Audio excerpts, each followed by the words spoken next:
race. And it's an Indian story that tells us about how Raccoon became how he is today. And so you're going to see some actors, some animals, and you're also going to hear some songs that we've added to the story. And we're going to start with a song called Shoida. And Shoida is a word that means raccoon in the Choctaw Indian language. So here's Shoida. Actors, stand up and be ready.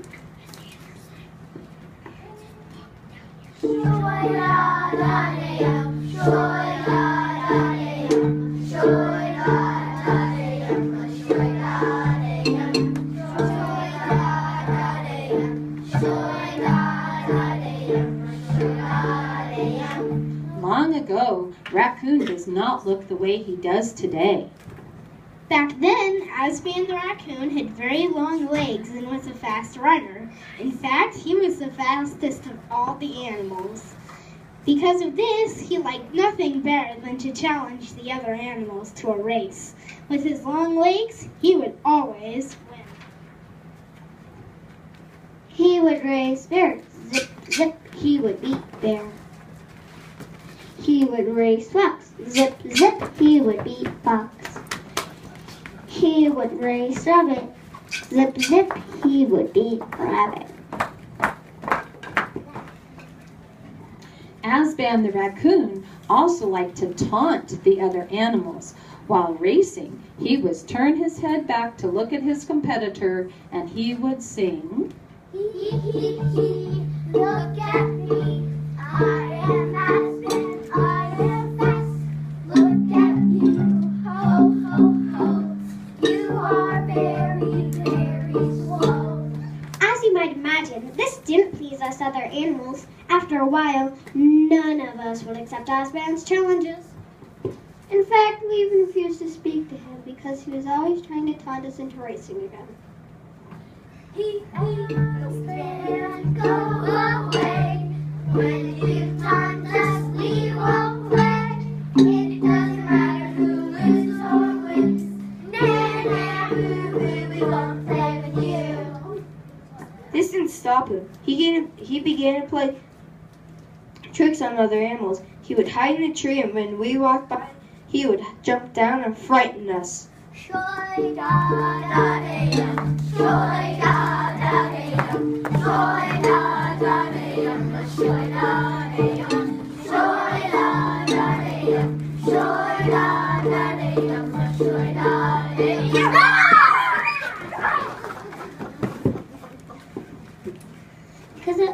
Because Asban was so fast, no one could ever catch him. Look at me. I am Asban, I am fast. Look at you, ho, ho, ho. You are very, very slow. One day, Asban noticed someone sitting on top of the hill. Perhaps I could play on the trick on that one. Perhaps I could challenge him to a race. He quickly ran to the top of the hill. But when he got there, he discovered that it was not an animal at all. It was a big rock. This did not stop Asban. He loved to talk, especially about himself. Hello, grandfather. Are you a fast runner? I am Asban, fast as all the animals. To Asban's surprise, Big Rock spoke back. I don't want to travel. I just sit here. I have been here for a long, long time. Asban said, "You should try it, grandfather." And Big Rock said, I have been here for a long, long time. That is how it will always be. I don't want to travel, so leave me alone. Maybe not, grandfather. I'll help you. Then Asban got behind Big Rock and began to push and push. And as he did so, the rock began to wobble back and forth. Asban pushed harder and harder.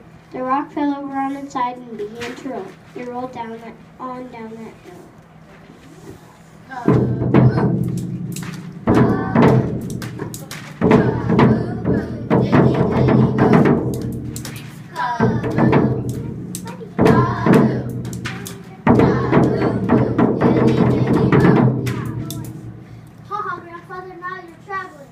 As Big Rock rolled down that hill, Aspen quickly caught up speed and asked, How do you like it, Grandfather? and Big Rock answered,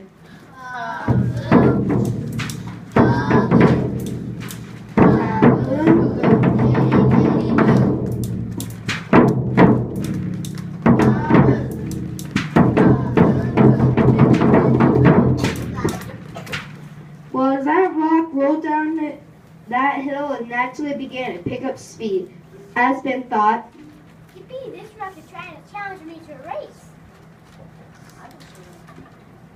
I'll show it a thing or two.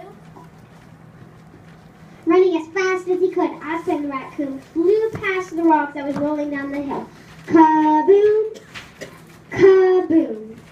He began to zigzag in front of Big Rock while turning around and taunting. Hee hee hee, look at me. I am Aspen, I am Aspen. Look at you, ho ho ho. You are very, very slow. But Aspen turned his head to taunt that rock one too many. Not looking where he was going, he tripped and fell on the ground right in front of Big Rock. Since the rock had never been traveling before, it didn't know how to stop. Instead, it went kaboom, kaboom, splash. kaboom, boom, diddy, diddy, boom, splash.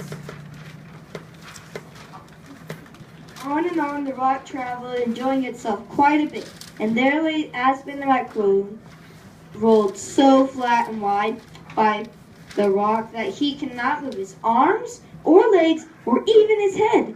All he could move were his lips. But no one seemed to hear Aspen's cry for help. Or maybe, remembering all the tricks he had played, they did hear and pretended not to notice. Bears skipped by but and stopped to help.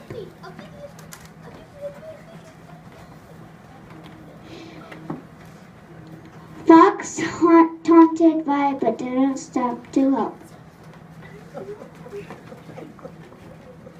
Rabbit kabonk, hopped right over him.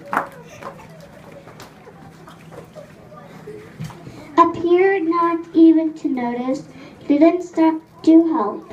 One by one, just about every animal in the forest passed Aspen by.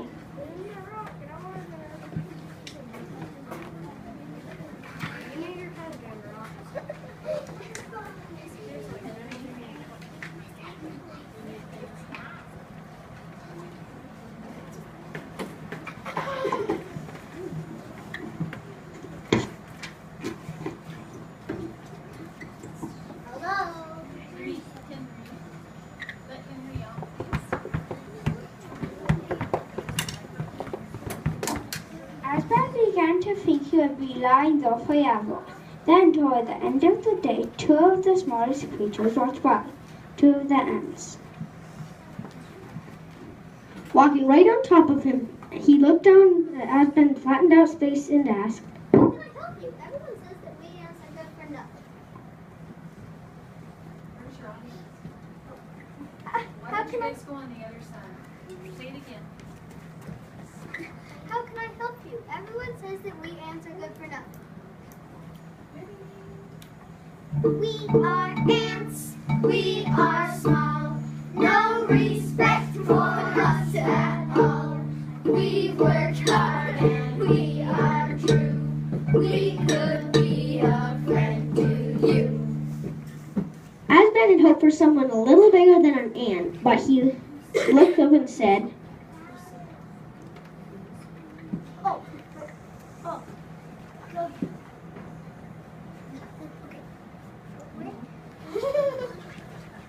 Oh, I think you answered wonderful. Please go there. Please go go get all your brothers and sisters and cousins and put me back in the cave. If you do, I promise I'll always be your friend. Now, it's not easy being an ant. Other creatures always kicking you around, not even noticing you. A friend as big as us, and maybe everybody will show us a little more respect. The other ant said, I will help, but remember your promise. Asban said, Yeah. Just get back here with the others. We are ants. We are small. No respect for us at all. We work hard and we are true. We could be a friend too. and so the ants went back to their village. Hear me. Asban the greatest promised he will always be our friend if we help pull back in the shade. The ants agreed it would be good to have a friend as big as Asban, and so before long, all of the ants, thousands of them, gathered around the raccoon and began to do something they do very well: work together. We are ants. We are small. No respect for us at all. We are hard and we are true. We could be a friend to you.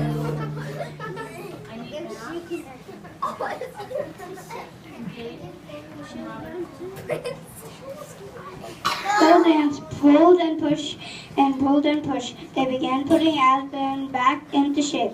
Soon Asban the raccoon could move. He stood up, and as he did so, he saw that many of the ants were still clinging to his body. Instead of being grateful for what they had done, he just brushed them off and said, Horrible little ants! He began to walk away without even saying thank you. However, after only a few steps, he noticed something. His legs were very short. His body was still quite wide. He had brushed those ants off before they finished stretching him out. But, having broken his promise, he knew that the ants would never agree to finish the job. Instead, Raccoon had to learn to accept being the short, squatty animal he is to this day. And he is certainly not a fast runner.